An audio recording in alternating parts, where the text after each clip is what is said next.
I'm Carroll Lang, the mission developer of the Church Damascus Road Prison Congregation in Fort Dodge and Rockwell City prisons. And I'm Paul Stone. I'm Carroll's successor in that ministry. And we still work closely together because Carroll is in charge of our aftercare program, our reentry program. the ministry began in 1996 when we found out that they were going to build a prison in Fort Dodge. And the bid committee, which had already lost a bid to Newton, requested to have some clergy on the bid with a spiritual component. We offered to have an experienced parish pastor put in place to form a congregation within the walls, and also to provide reentry aftercare sometime when they leave. The bid was accepted, and so we were in, and we began by contacting the DOC to see if they would allow us to go into Rockwell City as well. We finally got the approval, and in August 1st of '97, I began the ministry in Rockwell City while they were building the prison in Fort Dodge. And then in 1998, in May, I began the ministry in the almost finished prison in Fort Dodge. There were 19 men that had been brought into the prison at the time, and 18 of them were at the service I started with. One of them was already in the hole. I don't know, that's just kind of the hole is the maximum lockup.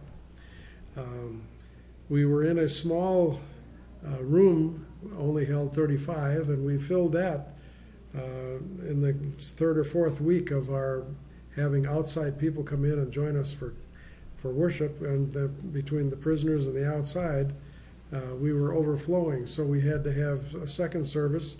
The next week we went to a third service, and then we asked to go to the visiting room, where we were until almost before I retired. Paul came in, and maybe he wants to tell that. Well, I came in, we're meeting in what's called the chapel in Fort Dodge and a multi-purpose room in Rockwell City. We probably average 7 or 8 outsiders who come in and worship with us at both places, and about 50 men at Fort Dodge at worship, between 20 and 25, unless the weather's really nice, at Rockwell City. We also have a Bible study each week at each place, and those Bible studies have been running over 20 men, going a solid hour and a half, and they're highlights of my week. The guys are extremely interested and intense, and some of them really good Bible scholars. They've put in a lot of time reading the Bible, don't you know?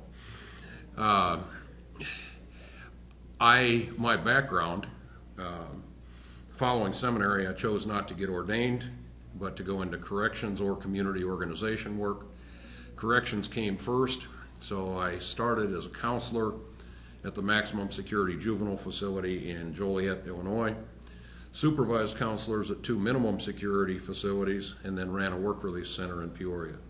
Total of 15 years in corrections. Heard the call again for ordination and finally got ordained in 1990.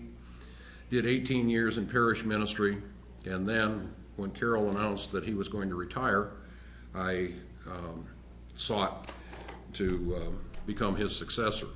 I figured the competition would be stern for that position, but my resume looked good with the background I just told you and another master's degree in corrections, and mine was the best resume submitted.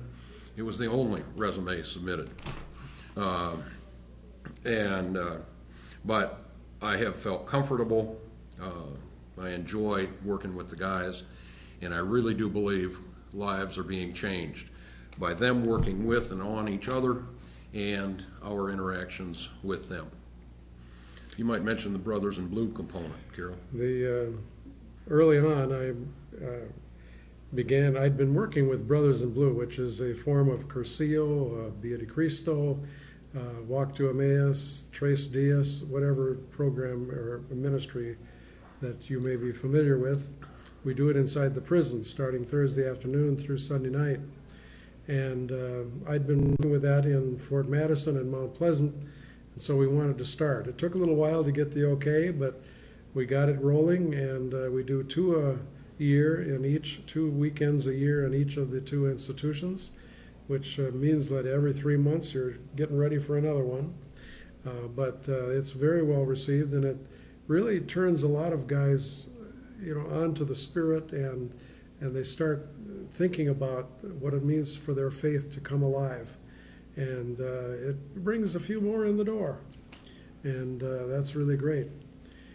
When you go to a prison worship service, you sit next to the guys, and they have stories to tell if they're open and sharing. And a lot of times they have no place to go because the parents have had it up to here with all their shenanigans, and so they have promised them nothing, or they've lost their parents along the way. And so the heart goes out to people like that who need some help. And so they ask, what can we do? I said, well, if you have enough people in your community that want to form a team, we'll come in and train you. We have a rather extensive training, and we'll help you know where they're coming from and how to receive them and what to do to help them. And so we've got 14 teams now in northwest Iowa. There are others in Iowa elsewhere that we don't know about. We'd like to know, but we'd also like to form more teams because there's still a lot of guys that are waiting to get out and be in a caring situation, mentoring like we do with the reentry, reintegration, or aftercare ministry that we do. We are not, as Christians, we're not supposed to covet. But I can tell you honestly that the guys and I covet the presence of people from the outside coming into worship. And we appreciate your prayer support and financial support when that can be given. For we are totally supported by congregations and individuals. The state is getting a freebie with Carroll and now with me. And I guess I'll close my part with one statistic. Channel 13 in Des Moines in November did a 5-minute, 50-second segment on the Women at the Well, which is the women's prison congregation at Mitchellville. Very, very flattering comments by the news people. While they were doing it, they flashed on the screen these statistics. Nationally, 60% of those who come out of prison go back to prison. If they've been actively involved in a prison congregation while inside, it drops to 15%. And if they then get hooked up with a congregation and actively participate when they get out, it drops to 2%. Now, since it costs $31,000 a year to keep a man or woman in prison, if nothing else, we're cost effective. But I think our ministry is life-changing.